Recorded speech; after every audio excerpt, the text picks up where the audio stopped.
রোজ রোজই একই কাজ আর ভালো লাগে না। হ্যালো এভরিওয়ান, সবাই কেমন আছো? আশা করি সবাই ভালো আছো আর আমিও খুব ভালো আছি। দেখতেই পারলে সকাল সকাল উঠে গেছি, উঠেই রায়কে স্কুলে পাঠিয়ে দিয়েছি। উঠে একটু জানলাটা খুলেই ব্যালকনিটার সামনে মানে জানলার সামনে দাঁড়ালে খুব ভালো লাগে। এই যে আমার যে ইনডোর প্ল্যান্ট গাছগুলো আছে দেখো, প্রতিদিন দু একটা করে ফুল ফোটে, কিছু পাতা যেগুলো শুকনো হয়ে যায় সেগুলো আমি সব ছিঁড়ে ছিঁড়ে ফেলে দিই। আর গাছগুলো কি সুন্দর ফ্রেশ আর কি সুন্দর হচ্ছে দেখো, বর্ষার জল পেয়ে আরও সুন্দর হয়ে উঠেছে। চলো, রায় তো এখন স্কুল চলে গেছে, আমিও এখন ফ্রেশ হয়ে নিই। তো এবার তো টিফিনের পালা, রায় স্কুল থেকে আসারও টাইম হয়ে যাবে একটু পরে। তো উঠে এলাম ছাদে জামা কাপড় মেলবো বলে, এসেই দেখলাম দেখো গাছে কি সুন্দর একটা জবা ফুল ফুটেছে। তোমরা তো জানোই আমাদের ছাদে লেবু গাছে অনেক লেবু হয়। এটা হচ্ছে পাতি লেবু গাছে পাতুই লেবু হয়েছে, আর এখানেও দুটো তিনটে গন্ধ লেবু হয়েছে। আর পুঁইশাক গাছগুলো মা লাগিয়েছে, কি সুন্দর হয়েছে। আবার দেখো মেঘ করে এসছে, আর ভালো লাগে না, প্রতিদিন বৃষ্টি। কত জামা কাপড় কেচেছি সেইগুলোই মেলে নিলাম। ছাদের অবস্থা একদম খারাপ, জল বৃষ্টি অনবরত হয়ে যাচ্ছে, জল জমে জমে আর কিচ্ছু শোকাচ্ছে না।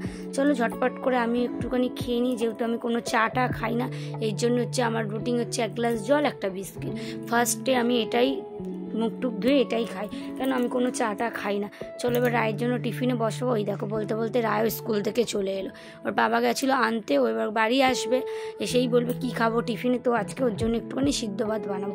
ওর বাবাও বললো খাবে, তাই একটু সিদ্ধ ভাত বানাবো। গোবিন্দভোগ চালটাকে আগে ভালো করে ধুয়ে নিলাম, আর একটুখানি কিছু সবজি দিয়ে আমরা যেমন ছোটোবেলায় খেতাম স্কুল যাওয়ার সময় সিদ্ধ ভাত, সেটাই আমি দেওয়ার চেষ্টা করি, কিন্তু রাই একদম খেতে চায় না।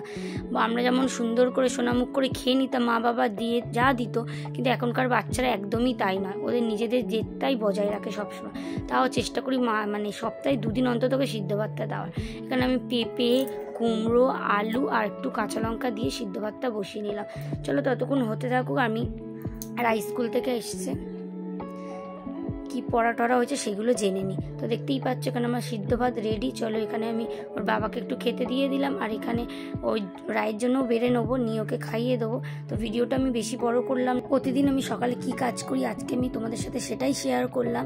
চলো ভিডিওটা ভালো লাগলে একটা লাইক করে দিও। Thank you for watching. টাটা। তাহলে আমি রায়কে খাইয়ে দিই, দেখা হচ্ছে পরের ভিডিওতে। টাটা।